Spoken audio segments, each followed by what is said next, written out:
The projector was already plugged in when my sister made her accusation. She did not know that. It was sitting on the credenza behind me, a compact Epson unit I had borrowed from my office, positioned with its lens facing the wall opposite the dining table, connected by HDMI to my laptop, which was open, logged in, and showing a folder I had labeled, with the particular dark humor of a person who has been preparing for something for a very long time. Sunday dinner. There were 14 people in that room.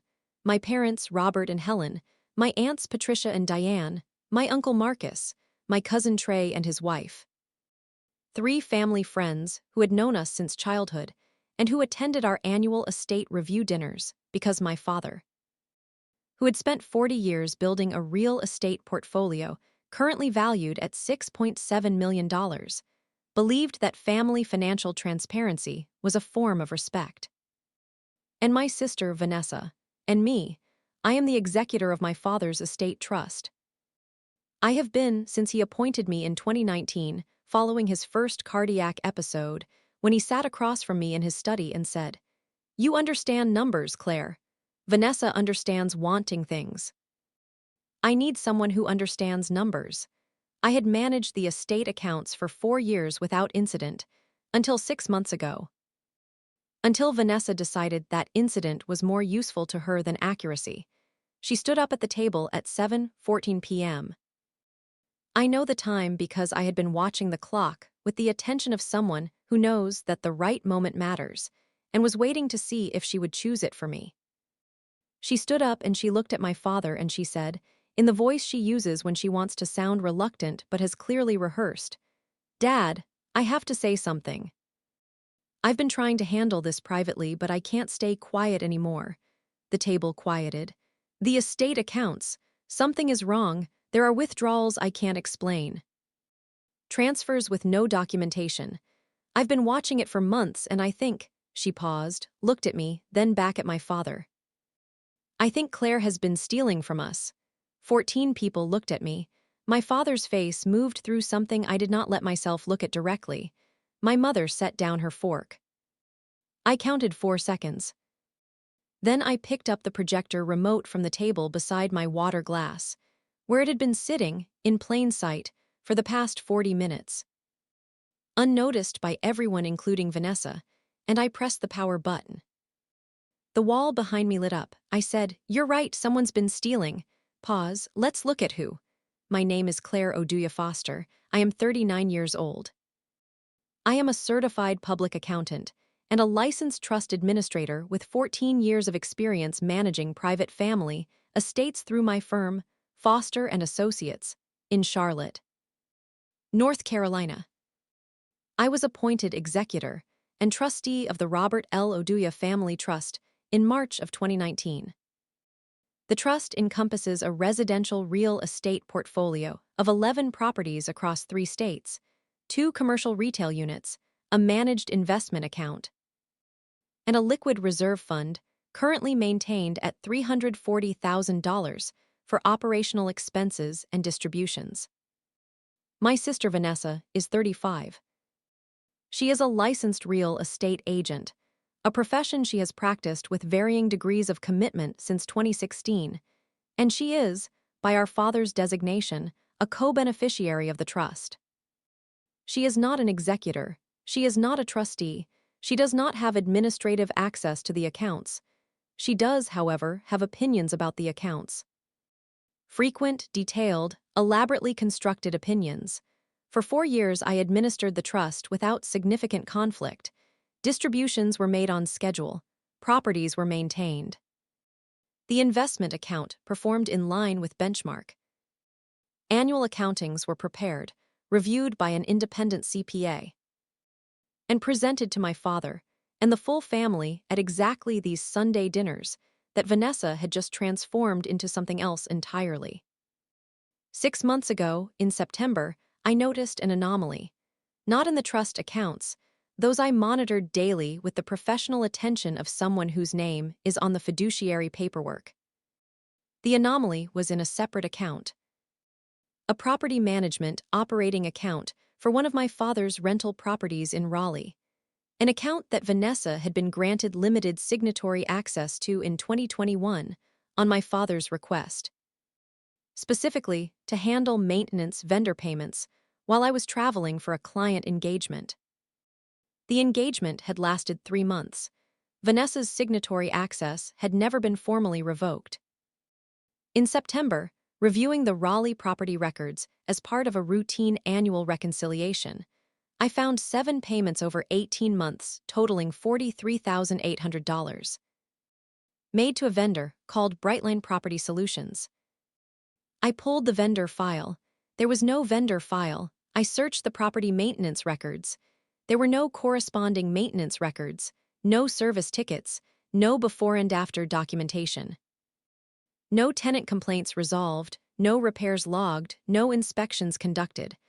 I called the property's tenant, a woman named Mrs. Genevieve Park, who had rented the Raleigh unit since 2018 and whom I had spoken with twice a year for the past 4 years regarding lease renewals. "Has there been any significant maintenance work at the property in the past 18 months?" I asked. "Nothing major," she said. "A faucet repair in June and the HVAC filter replacement in August. Both handled by the same company you've always used. Not Brightline Property Solutions." I thanked Mrs. Park and ended the call. Then I opened a new document on my laptop and started a list. Brightline Property Solutions did not service the Raleigh property. It did not service any property in the trust portfolio. What it was, I would discover 11 days later, was far more specific and far more personal than a phantom vendor.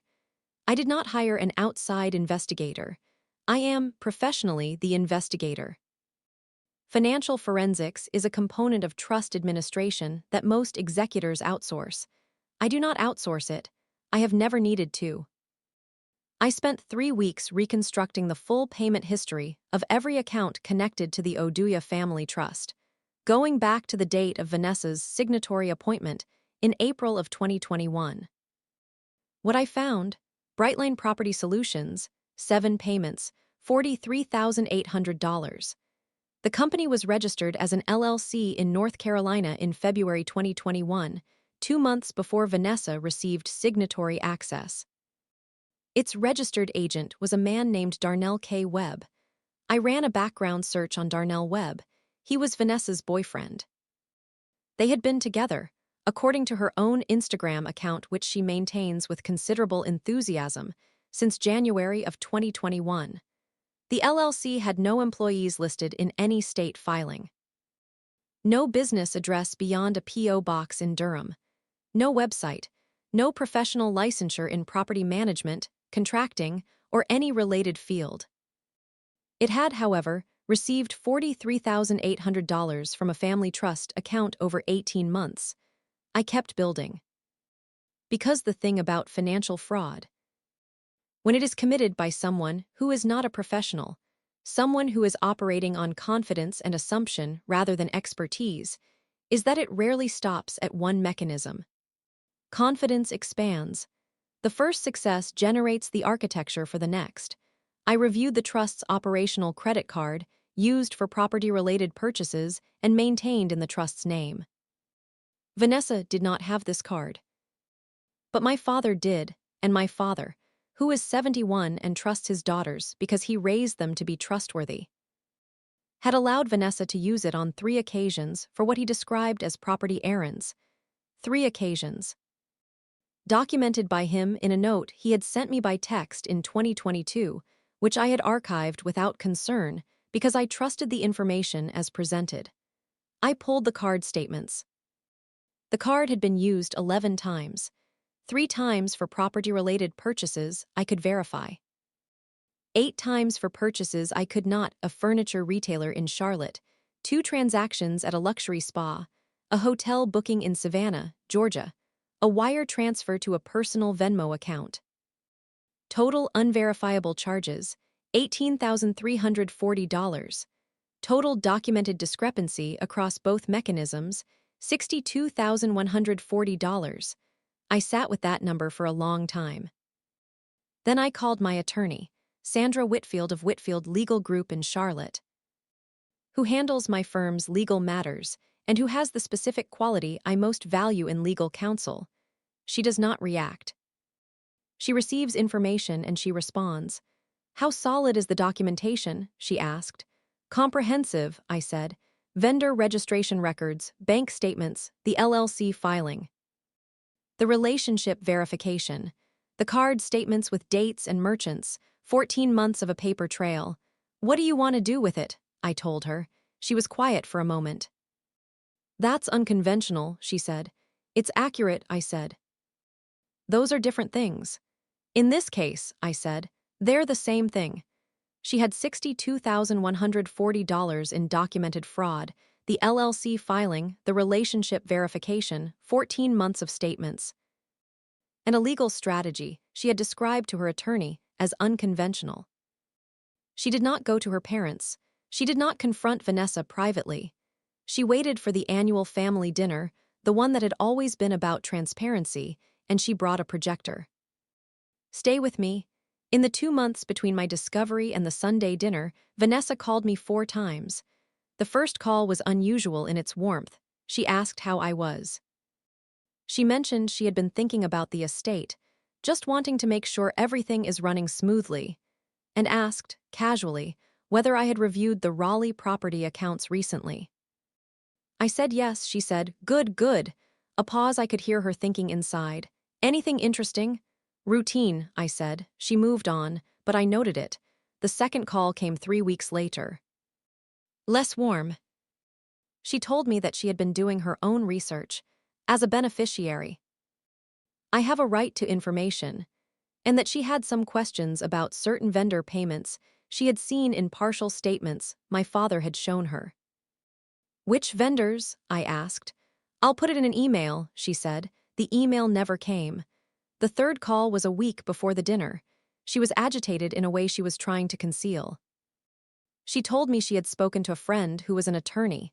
Not, notably, an actual attorney she had retained, but a friend who was an attorney, and that she believed the trust accounts had irregularities that warranted an independent review.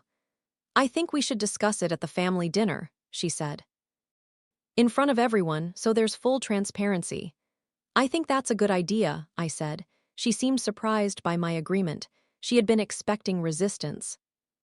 When people expect resistance and don't receive it, they frequently interpret the absence as confirmation of guilt.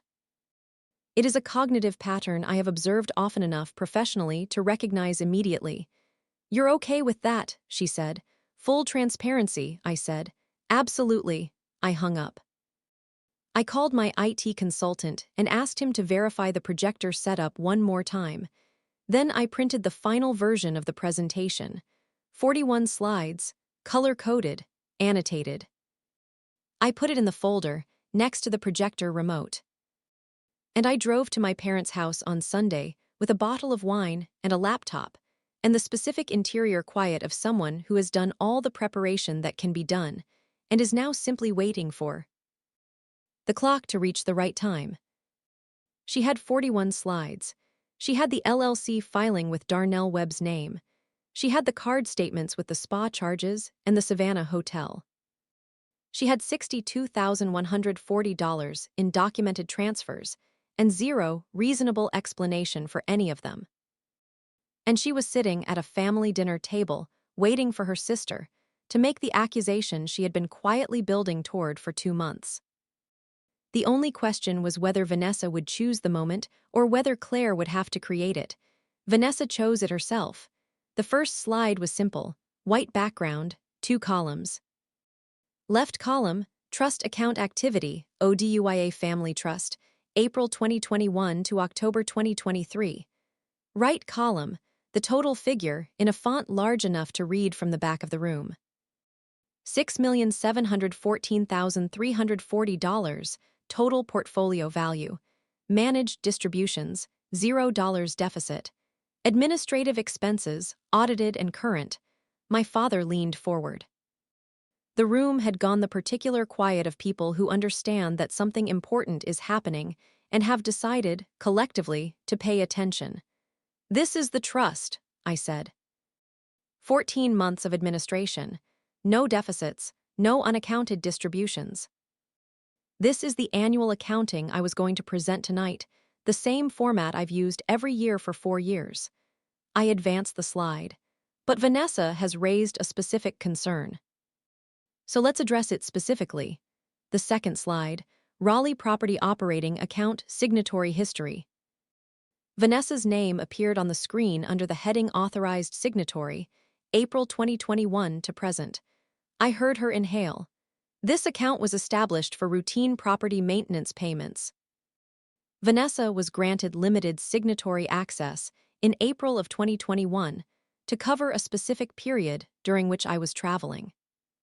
The access was never formally revoked. Third slide, BRIGHTLINE Property Solutions, LLC registration. Date of formation, February 2021. Registered agent, Darnell K. Webb. Address, P.O. Box 1147, Durham, NC. Brightline Property Solutions received 7 payments from the Raleigh operating account between June 2021 and November 2022. Total $43,800. My Uncle Marcus said, "What did they do?" "Nothing," I said. The property tenant, Mrs. Genevieve Park, confirmed no major maintenance was performed during this period. The trust has no service contracts with this vendor. There are no corresponding maintenance records. Fourth slide, a photograph, Vanessa's Instagram, a post from March 2021. Vanessa and a man at a restaurant. Tagged location, Durham, NC. Caption, finally found my person. The man's tagged profile, Darnell Webb. The room made a sound. Vanessa stood up. "That is completely. I'm not finished," I said, not loudly. The way you say I'm not finished when you have 15 more slides and the patience to show every one of them. She sat down. Fifth slide, the trust credit card statements. Merchant names, dates, amounts, highlighted in yellow, the 8 unverifiable transactions, the spa, the furniture store, the Savannah Hotel. These transactions were made on the trust's operational credit card. The card was provided to Vanessa on 3 occasions for property-related purchases. Of 11 total uses I have identified, 3 correspond to documented property needs. 8 do not. Total, $18,340. Sixth slide, combined unaccounted disbursements, $62,140, my father's face. I allowed myself to look at it this time. He was looking at the wall with the expression of a man who has just discovered that the architecture of trust he built over a lifetime has a structural failure he did not engineer and did not foresee. My mother had her hand over her mouth. Aunt Patricia looked at Vanessa. Vanessa was looking at the table. "You came to this dinner tonight," I said, "to tell this family that I had been stealing. I want you to know that I understand why." I paused. When you are the person who has done something, the most effective defense is accusation. Make the room look at someone else before they have a chance to look at you. "Claire," my father said, "Dad, I love you. I have managed your estate for 4 years with everything I have. Every dollar is documented, every distribution is authorized, every account is current." I looked at Vanessa. The same cannot be said for everyone in this room. 41 slides, she had used 6. And the room already knew everything it needed to know. What came next was not more evidence. It was the conversation that the evidence had made possible for the first time in 6 years of a family that had avoided it. Stay with me, because what Claire did next is the part that required the most courage. Sandra Whitfield had filed the formal legal notice the Monday after the Sunday dinner.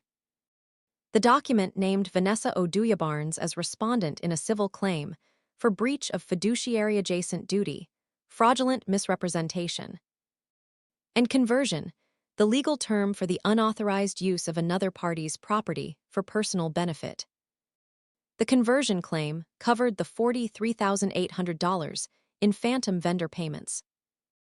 The credit card misuse was addressed through a separate demand for restitution under the trust's operational agreement, which Vanessa had signed in 2021 as a condition of receiving signatory access.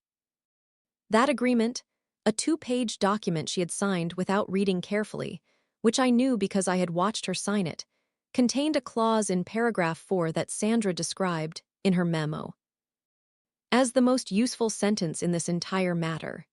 It read, "Authorized signatories acknowledge that all payments made from this account must correspond to documented trust property needs, and that any disbursement made without corresponding documentation constitutes a misappropriation subject to civil recovery at the trustee's discretion."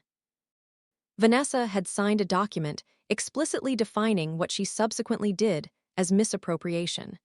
Sandra filed the civil claim in Mecklenburg County on a Monday. Vanessa retained an attorney named Brian Coles, who specialized in family law and who, I suspected, had not previously encountered a civil trust misappropriation case with this level of documentation. He requested a 2-week extension to review the materials. Sandra granted it as a professional courtesy.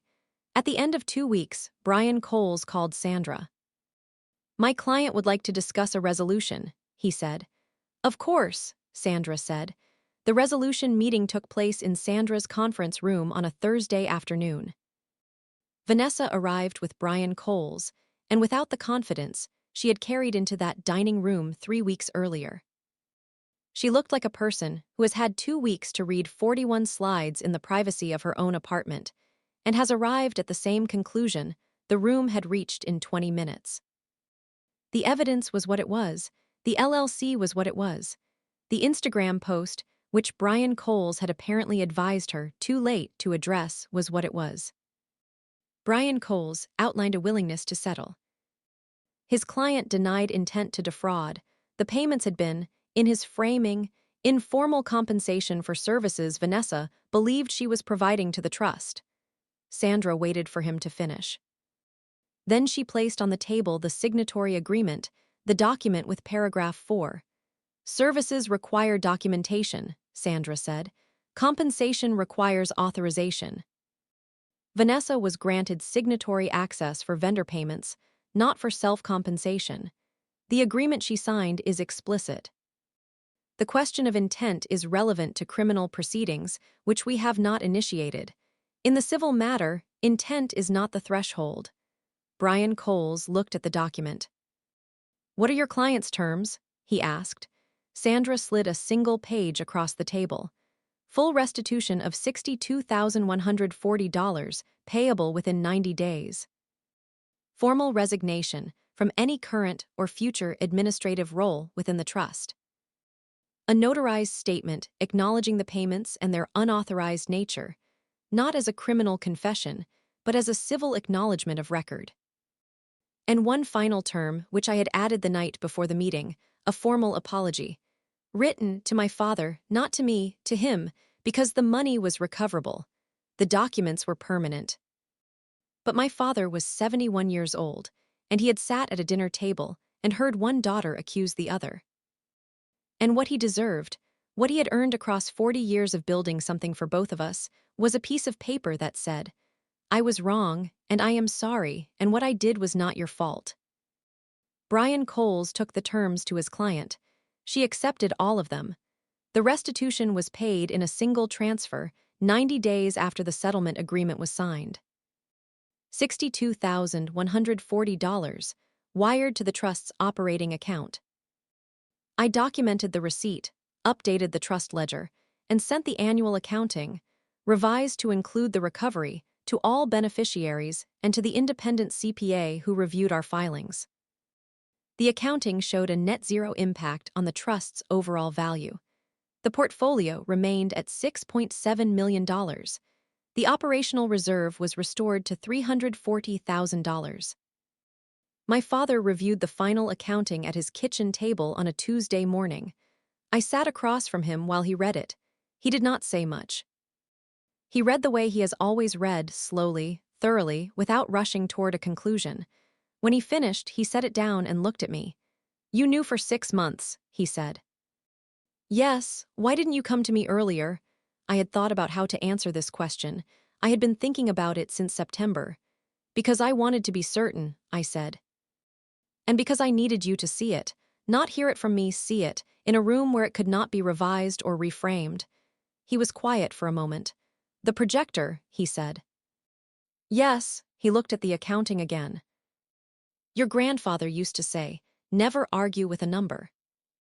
A number doesn't need your help. I know, I said. You told me that when I was 9, he nodded slowly. I told Vanessa too, he said. She never listened.